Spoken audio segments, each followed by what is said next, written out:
Hello, and welcome to my first devlog for Min-Max. This is a multiplayer VR game I'll be creating in Unity.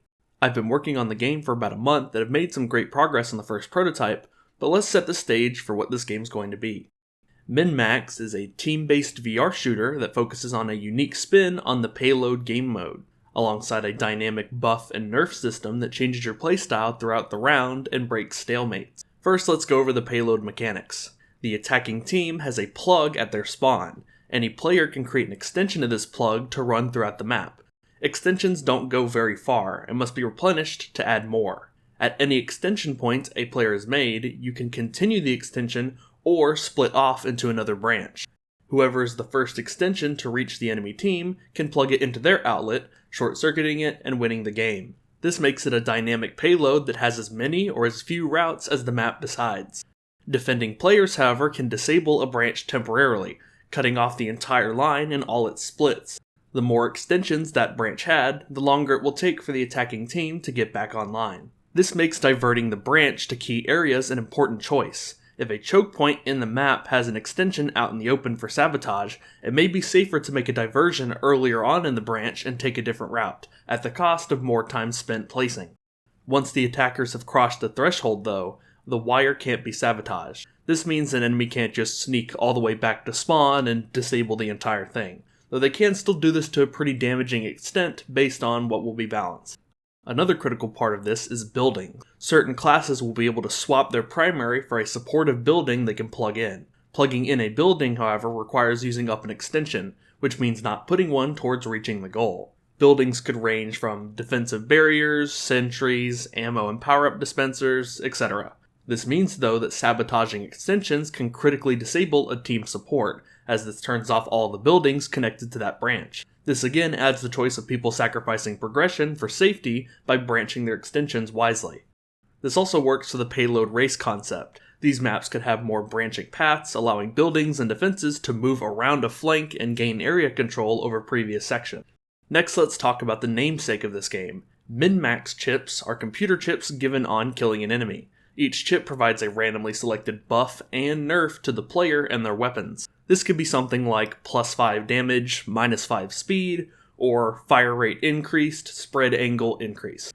Each chip will try to be balanced to have its upside and downside as equal a trade-off as possible. Players can choose to equip this or discard it. Each subsequent kill will continue to apply both effects while equipped. This means that for the first example, 10 kills on this chip would now mean +50 damage, -50 speed. Now you do high damage, but you basically shifted your class to a tank within a few minutes of play. Generally, keeping a chip for too long will min-max your class too extremely, and gameplay will become difficult. This incentivizes players to get enough kills until they're satisfied, then switch to the next chip for more variation. By the end of a round, your playstyle should be completely different to what you started with. Players do have the option though to not apply any chips, and they should be just as balanced as the min-maxed characters. Alongside being fun and keeping things interesting, this should help break stalemates, as playstyles and strategies are dynamically changing over time. Now let's get on to the classes. There are going to be 10 to choose from, ranging in power, speed, and ability to create buildings. What differs though is that most classes will share weapons. This is to incentivize further customizability of your playstyle. Creating your starting build, alongside what you choose to min-max in-game, can truly lead to a lot of player expression through the game mechanics. And that's basically the core of the game right now. I've had these ideas kicking around for about half a decade now, and after making my first dream game real, it's time to move on to my second. Also, this game will be open source. All the code is available on GitHub right now to modify and help out with. Just like most commercial open source games though, the game assets and releases are restricted to purchases. If you want all the models, animations, maps, and the actual test builds to run and enjoy, they'll be available on my Patreon during the game's development. Be sure to check it out as I post constant works in progress of all my projects on there, including this one.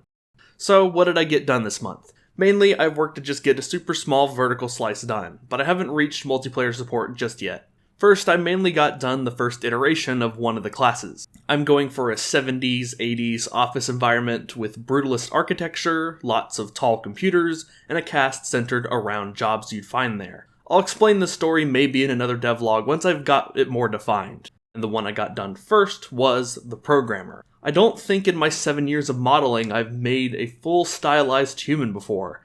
I had to actually open up the sculpting mode in Blender for the first time just to pull it off, which was really eye-opening as a great sketching tool for shapes. I'm wanting to go for extremely sharp angles and corners within the character design and their face. Same for the texturing, where it's mostly airbrushed, but then certain parts are thick lines that define shape. The rendering style isn't supposed to have any reflections, keeping it very nicely matte and painted looking. It's technically cel-shaded, but the lighter half just uses the regular lighting, while the darker half samples the environment color like a blurry mirror. This effect keeps the harsh shadows while giving the character a correct palette no matter what lighting situation they're in. It was really fun learning how to pull this off. Next is the standard pistol of the game. Guns are going to invoke a DIY feel due to the story, so this is more based off a 60s toy ray gun with a computer board modded in. Additionally, guns don't shoot bullets in this. It's going to be classic sci-fi lasers, so it's a toy ray gun modified into an actual ray gun.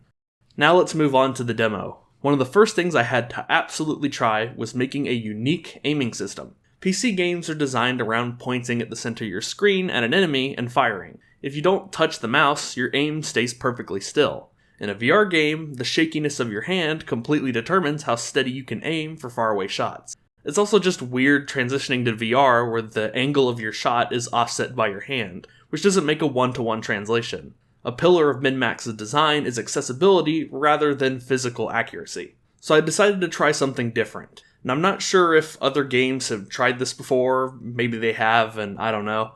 But as far as I'm aware, I was doing something unique. So, in my game, the crosshair is controlled both by the head and the hand at the same time. If both your head and hand are aiming in the same direction, you can move either one and it'll shift the crosshair. As this angle between them deviates though, control will smooth back out to the controller. This is to ensure when firing that the bullet doesn't just go sideways out of the gun, though it's about a 30-degree angle of leeway.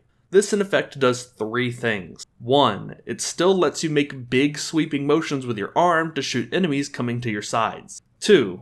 Because your head mainly controls the crosshair when your hand is straight, the crosshair is much more stable without needing to turn on any interpolation. And 3. This in effect lets you aim more precisely at objects you're looking towards. When playing, it feels like you can look in a general direction for where you want to fire, and then with how the dual control works, your hand can be used to make a precise aim on the point. It feels almost like your mouse cursor slowing down as it approaches the target. This system doesn't feel like auto-aim or interpolation though, so this allows snappy, precise, and stable movements, making it feel just like a flat-screen FPS experience, which I'm super happy it turned out like this. The final system I implemented was getting another player character rendered and ready for when the multiplayer code starts to go in. Another pillar of design I wanted to go off of was keeping personality over interactability. This meant instead of trying to exactly match a player's VR controllers to a class rig, I was going to interpolate based on handmade animations to approximate what it looks like. For aiming the gun, I decided to go with a center, up, down, left, and right position. Next, I interpolated which pose had the closest hand position to the current hand position of the VR controller. The controller's rotation, however, would mostly override the wrist, as it's an important signifier of what angle someone's firing in. This too was also a success. I'm very happy with how well it translates the silhouette of where they're aiming, while still keeping it mostly accurate. Since this does remove any visual indicator though of someone who might be randomly shooting behind their head, certain angles are going to be naturally cut off from letting players shoot. This is going to be something I'll have to restrict regardless, as people will probably attempt to raise their hands really high up or low down to shoot to unfair positions that other players might not have the accessibility to do at the time. It's great to have the range of things VR can do, but I want to make sure that this game is perfectly playable from a sitting position that can't crouch, reach, or turn around manually. One last little thing is that I did get the plug working in the game. You can pull it around with very satisfying rote physics, but that's about all it does right now. Either way though, that's Devlog 1. Got a lot of things planned out, got a lot of systems underway for multiplayer to work soon, and if you want to test what you see here, or get access to the models and other game assets, be sure to join my Patreon. Thanks to all my Patreons here for supporting me. And I'll see you next time.